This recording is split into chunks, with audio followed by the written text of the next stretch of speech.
Right, we're live, people. Just waiting for a few people to tune in. Waiting for a few people to tune in.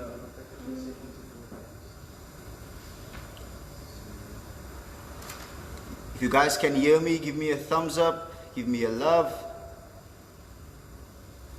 Tell me what's up. Alright, I see one person popping up. Just give me some love, guys. Thumbs up if you can hear me perfectly. Yeah, we're just waiting for a few people to tune in. Right, there's another person popping up there.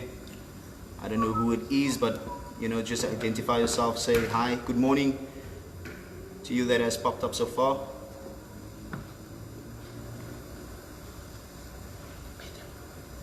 Here we go, there's a love. Can I share this? Of course. No, before now. You can do it now? Right now? Go for it. Yeah, sure. While people do it. Do your thing now. This is my coffee, eh? The one, no. Yeah. Okay, cool. So I always give some people some time to tune in. I just want to share this.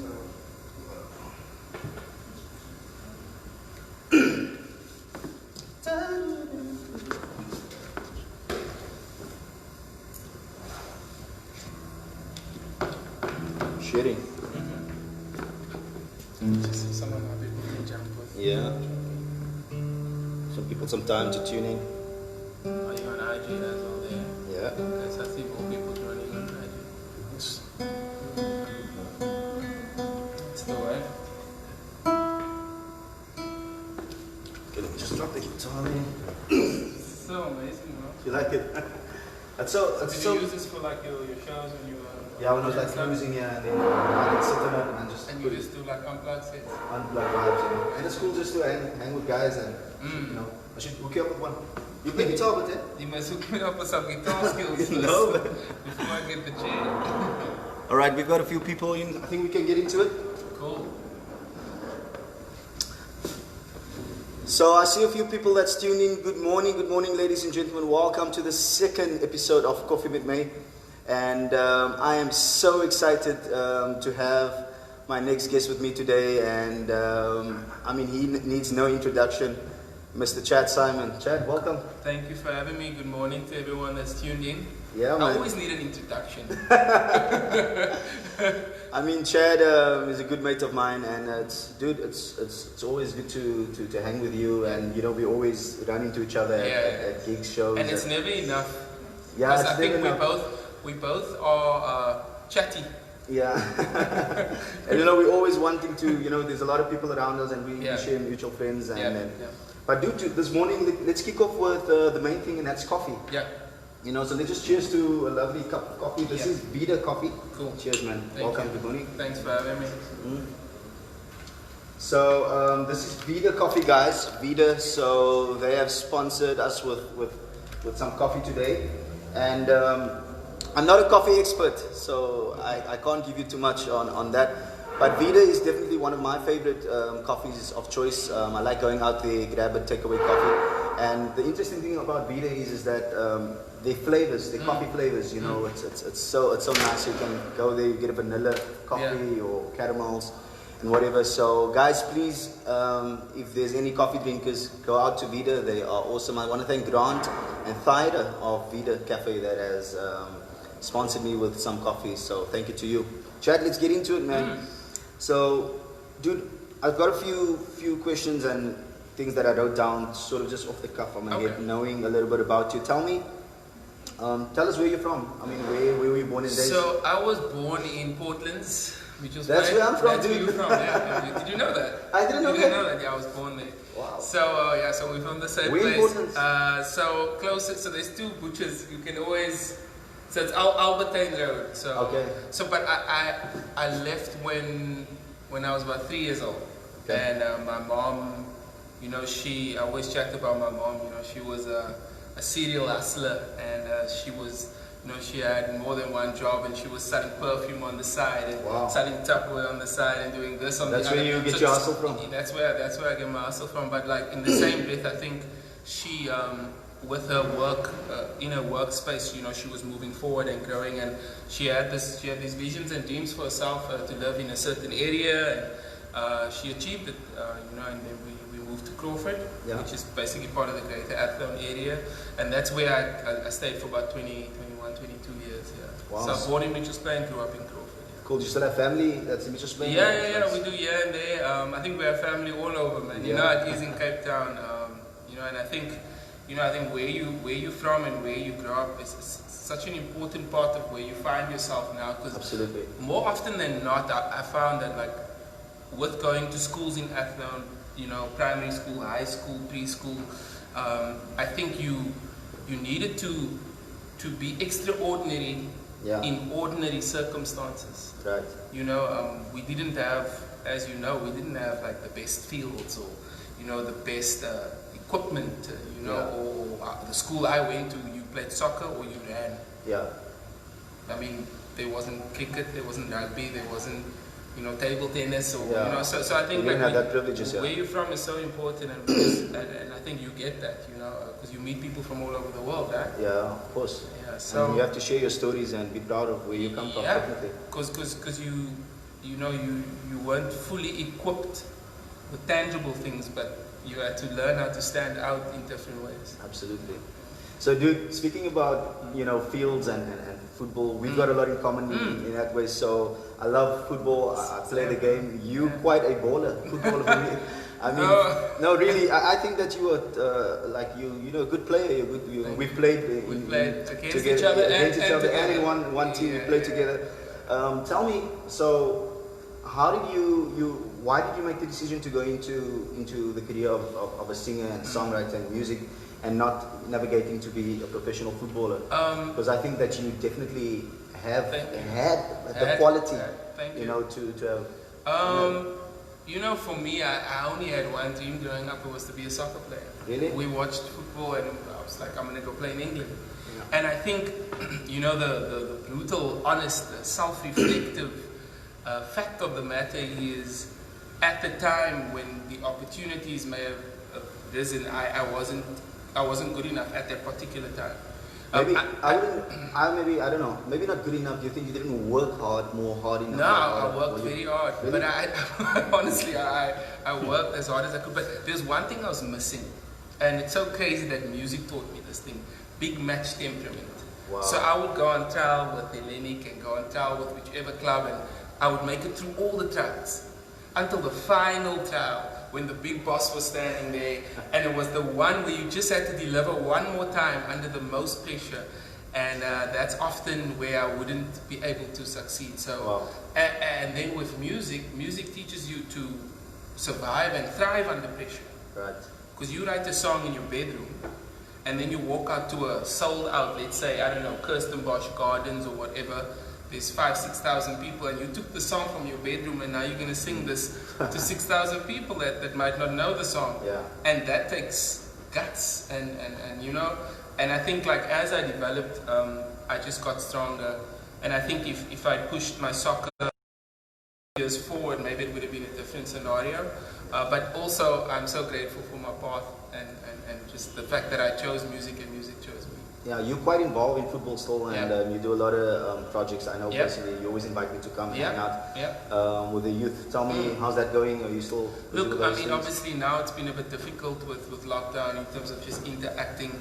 And it's every Mandela Day we do, I work with Fires Football, and we actually go out to the communities and to homes and to just like shelters, wherever we can, and we give away soccer balls. And like, if growing up, especially in Mitchells Plain, one kid had a ball. Yeah. Not every kid had a soccer ball. And when that guy took the ball and he wanted to go home, the games. I see with my nephew every day. He's like asking me, Keegan, do you have like 10 rand? I'm like, what? I want to buy Patch and Solution. You see, I was like, to why? Fix his soccer ball. Like, wants to fix the ball, and he's providing for his friends. So I'm saying. So he's running around and hustling and like always looking for a ball. So I remember at high school we would play soccer with a soccer ball. Then the soccer ball would be taken away, or with the ball we'd kick the ball onto the highway. Then a tennis ball.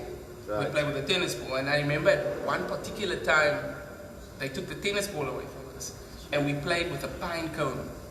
Wow. We took a pine cone and we wrapped it in sellotape, and we played soccer with a pine cone. So now being in a position to be able to give back by giving each kid a soccer ball, you have no idea what that ball life-changing, what it represents. Because life-changing. with that, there's a positive message we bring. We chat to the kids, and you know, I always salute Fives Football for making me a part of that process. Yeah. No, that's awesome, man. Let's move on. Tell me, 2009. You know, you were nominated for a Saaiman. I was, yeah. And I mean, it's almost 10 years ago. Yeah. You know what I mean? Tell me a little bit more about that. You know, for me, it was my first album, Chasing Melodies. So you've never done an album. That was a good album, man. You've never done an album. You don't have a fan base. So you're creating your most honest and purest work. Yeah. Because as an artist, it's very easy to get swayed and tainted by what the people want. Yeah. So at this point, I do this album and I have no fans. I have no, I have no following, and no one is saying, Chad, we want this sound, or, oh, we like this song, because I don't have that. So I just make this album, and we send it out, and we get nominated for Best Pop Album. Wow. And I remember it was such a crazy time because, you know, we were representing Cape Town. And you know, the Saamas are generally, you know, because Cape Town is smaller and more niche in terms of sound and style, not many of us were going to the Saamas. Yeah. And you can probably work out who's been at the Saamas. You know, I've been there. You know, Claire's been there. You know, Jared Ricketts was there. Black was nominated. So this is my point. Like we can count on our hands the people that we know that have been nominated for South African Music Awards. That's big, man. That's big. I mean, even if you didn't win the award, but just being there. It's big, but it's also like.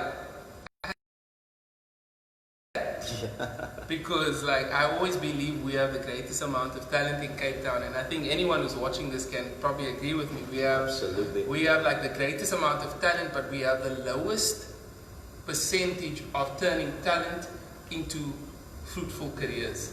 Jeez. So there's a big difference between the two, right? I think we lack management. Yeah, I think, and it's never a skill issue. It's never like, can he sing the note, can he play? Because he probably can, she probably can. But does he or she have the correct mindset? Does he or she know what to do? That's very informative now, yeah. What and how is probably the two reasons why I feel like we should have like multiplied by 20 amount of Cape Town artists representing our country. Yeah, it's amazing. To our viewers and followers, if there's any questions, please, you know, pitch and ask, and Chad will try and answer it if we do get a moment. Tell me, what are you listening to currently now? Who's your favorite South African artist? I'm more on wanting to acknowledge South African artists and musicians and stuff.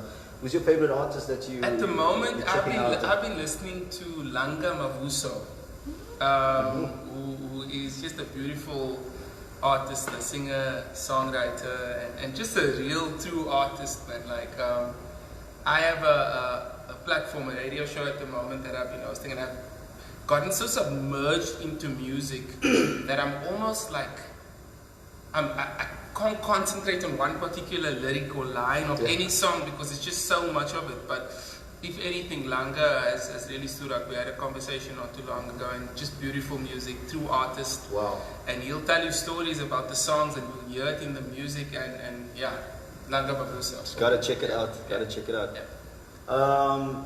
Stereotype management. Tell me about that. You know, I know that you and Lee, you guys are, you know, really moving that thing so well. So yeah. So what are you guys about? Okay, so you know, in the last few years, I think when I moved back to Cape Town from Johannesburg, I took over the business and we rebranded it from Stereotype Records, focused on making and investing into music, to the management of it, because I think the management of it, there was more work to do there. Probably less money, but I think like my core values are always, it's not based on making money. My core values are on you know, putting people onto platforms, you know, creating platforms if they're not there. Like this is great. Yeah. Because this wasn't here, you did it. Yeah. So that's always been my thinking, and but you also then again, business is business. You need to make money to be able to help. Yeah, sustain what you want to do. So we've really pivoted the business into corporate and destination weddings.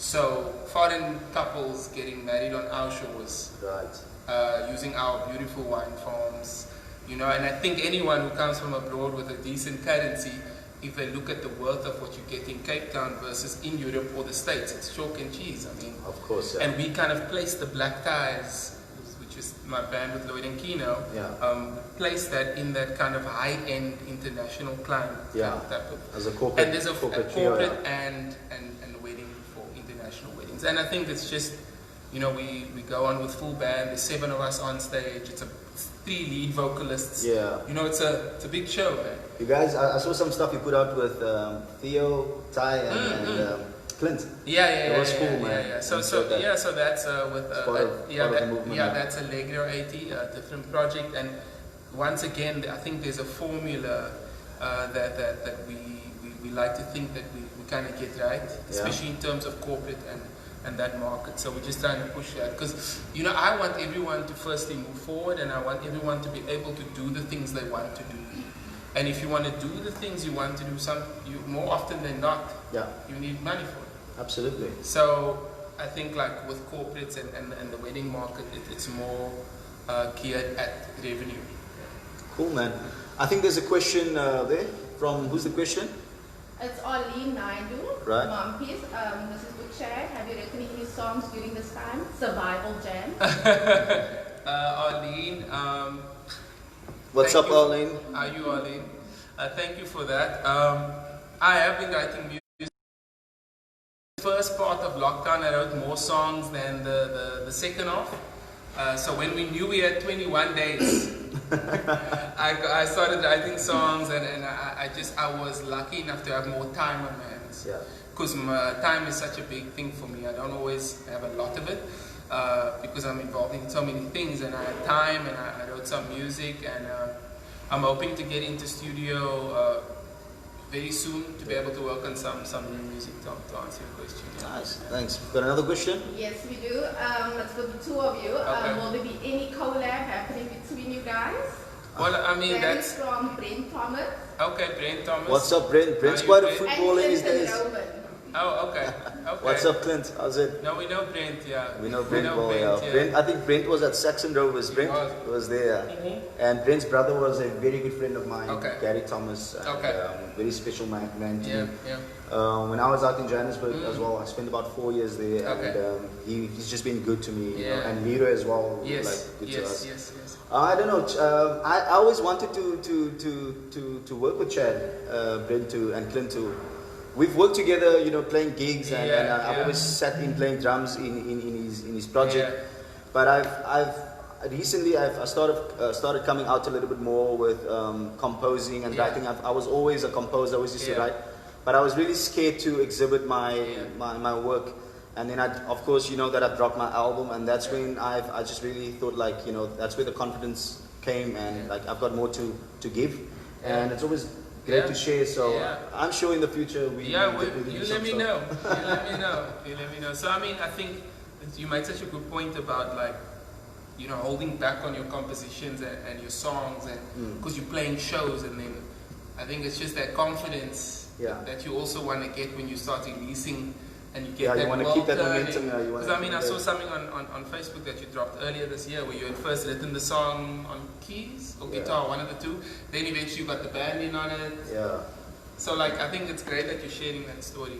Thanks, man. With people. Definitely. Got another question? Yes, this is from Kaimon. I hope that's pronounced correctly. What advice would you give an up-and-coming artist? I think this is one of your. Yeah, it's one of my, but you can kill it now. You know, I think there's so many things. It's such a hard, like, I think when I started out in the industry and people would ask me that, I had like one answer. Now I feel like I need a podcast for that answer.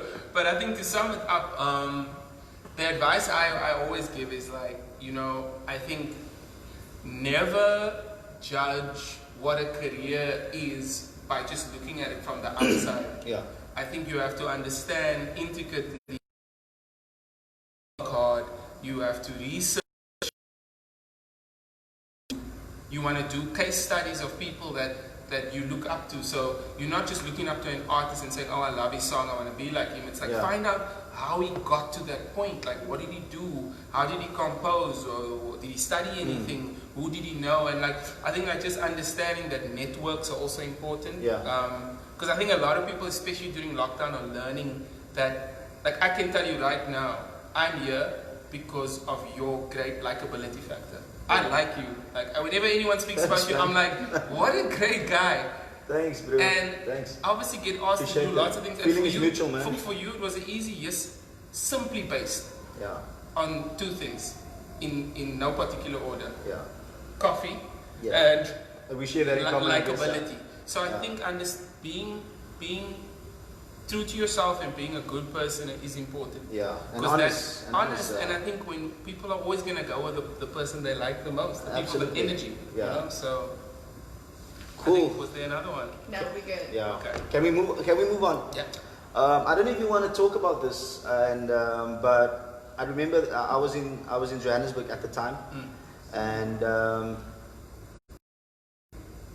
I'm speaking under correction, but I think Camilla Lombard called me, and then he said, "Dude, 2011, dude, have you heard? They have just they shot Chad." You know, and when he said that to me, it was like I thought for the worst. Shooting someone's always how do you escape that? How do you get out of that? And obviously it was really devastating for a lot of your friends, myself, and a lot of people, your fans, people that love you and follow you, your family. I'm sure. So do you just want to? Yeah, of course. How was that near-death experience for you? Do you want to share it with? Well, I mean, it wasn't great going through it. Obviously, it was a tough thing to get through, but probably one of the greatest things that happened to me in terms of how I live my life. Now, when you go through that and you see your life, you sit on a fence between life and death, and you can see death on the other side of this fence. When you're that close to it, you really, and you get the opportunity, and God gives you another chance to live. I think you really get to live life differently. Up till today, 9 years later, 9 years, 1 month, and what's the date today? It's 21st today. And so 9 years, 1 month, and 15 days later, every day I wake up and I am honestly grateful to be alive. Wow. And grateful to know what I can do today. So I wake up and whether I'm tired or not, like I'm really just amped for the day. I'm just like, cool, like let's go. I have another chance, And simple things really become beautiful, because it's easy to get clouded with being busy and misconceptions and day-to-day life. Now all of a sudden, like I've seen the sunset so many times. But I can see the sunset this evening and I can be like, wow. Like, can you see the sunset? And everyone's like, yeah, but that's the sunset. I mean, as a believer, I could just say God's good, man. Bring you through that. And I'm sure that has you valuing the little things much more. More family time. Definitely. Certain people that's in your life, you value them. So and you value your impact. Like you look at your impact, and I always want to leave a mark. And that's important now. Whether it's this conversation, if I've left one thing with one person watching, I'm happy. What's your biggest inspiration? Sure, I'm inspired by so many things. I mean, my daughter is you have a beautiful baby, man. I've got a daughter. Her name's Layla. Layla, So she's amazing, man. My daughter is probably like, I think for me, when she was born, my life changed again, and all these things happened around each other. I mean, when I was shot, she was a year at that point.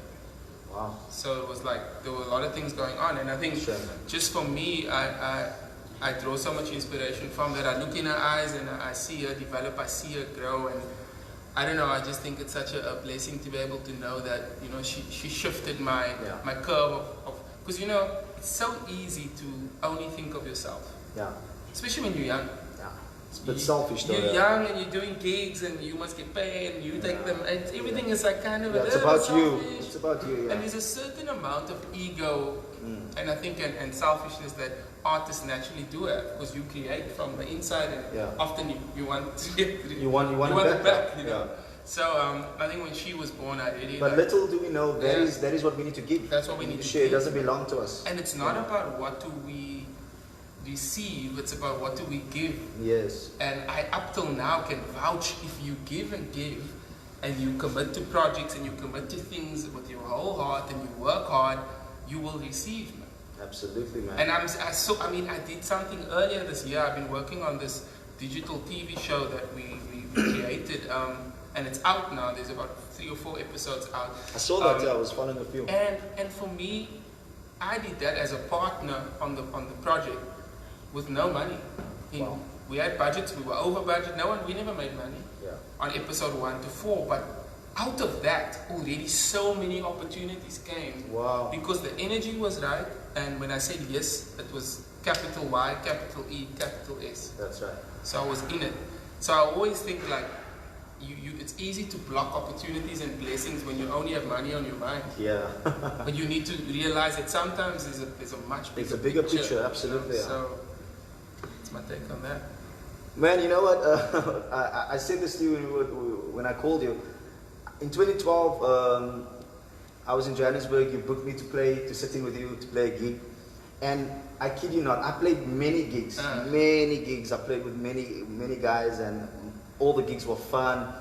But this particular gig was, personally, I kid you not, it was magical, man. Is it? It was magical. It was magical. You know, everything from the first song to the last song, we hit it. I remember in the band, it was myself, it was Franco on bass, it was Trevino, it was Nathan Tiroles on guitar, and Lorenzo, and it was a killer Oh, we gig. were on a rooftop. Rooftop, yes. At I night. think it was about 2 gigs, but I think that was the one, the rooftop. It was in Livonia.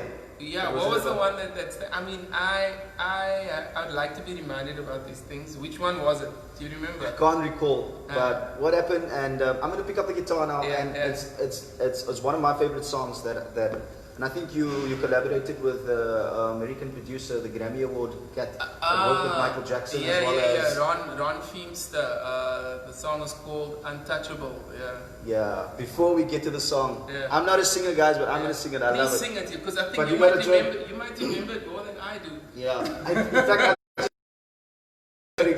but funny, you know the funny thing about you were staying, I'm not sure where in Johannesburg you were staying, but I mean, I was starting out, I didn't have a car, I had nothing, and you told me, Keeks, take my car, pick up the band guys and whatever, and I did that. You were still driving this, is it a TDI Golf? It was a black Polo, Black Polo, But I didn't know that this Polo was actually going through some things, man. Yeah, no, the Polo, look, the Polo was you know, the Polo wasn't as healthy as I would have liked it. You know, I think the Polo was lacking some vitamins. Yeah. So yeah. You know, it was funny. So I picked the guys up. I get the guys because they were staying somewhere in, I can't remember, I think somewhere in Four Ways. They were staying in Four Ways. Because they were doing a show with David Kramer on the Cutting the Kings project. I picked up the guys, set up, and whatever, did our thing. We did the gig. And I think you took off with some friends. And then, of course, I need to go drop the guys and then bring your car back. I dropped the guys and I don't know who was with me. And I think the gasket blew. Oh gosh. While driving, the gasket blew and I'm in the middle of the road. And actually, now that you mention it, it's coming back. Clearly, I've gotten over that. Yeah. So man, that was quite a funny moment for me, man. It was a funny moment. I actually remember that. I remember the gig. Yeah. Let's go to the song, man. It's so weird. Like this song, like I remember, like we did the song in 2010, and this particular producer, Ron Feemster, was down from the States, and he had just worked with Michael Jackson. Wow. And he came down. It was crazy. Like, so how did he get to you? Via mutual friends, somehow my name popped up. We ended up working on a track, and I'll never forget. Like, I actually don't perform the song, and it's such a good reminder. What a song, man! It's such a good reminder, and I remember he he had just worked with Michael, and I was picking his brain about Michael. I was like, how was Michael? And he would tell me stories and be like, you know, Chad, like Michael Jackson in the studio where he'd record, you had to build a dance floor for him. Because if he couldn't dance to his music, he wouldn't release the song. And I was like, that's so crazy. Imagine you go to studio like, no, you have to build a dance floor because I wanna, you know? And then the other thing that stood out for me about Michael was the fact that I was like, okay, like how was he? And he was like, Michael Jackson loved KFC. Man. Yeah. I was like, KFC? He's like, yeah, that's all you had to get him for the studio. He wanted KFC all the time. Did you write that composition though? You guys co-write or? I think I wrote the top line and the lyrics, and him and his team that did the production. Yeah. Of your many songs, man. Is that your one? That's my one. I love it, and we killed it. I really wish it was a song that I remember better. So let's just sing the chorus. Yeah, let's hear that. Oh, oh, oh, oh, oh, oh, oh, oh.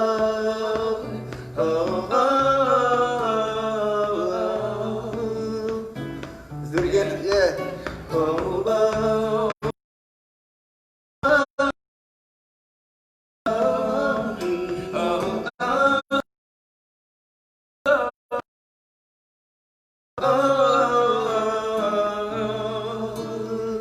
I love that song, man. I think it's like, yeah. Today.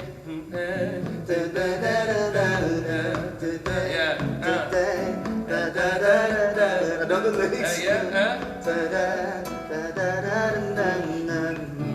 like that. Yeah. Man, what a song, man. Thank you so much, man.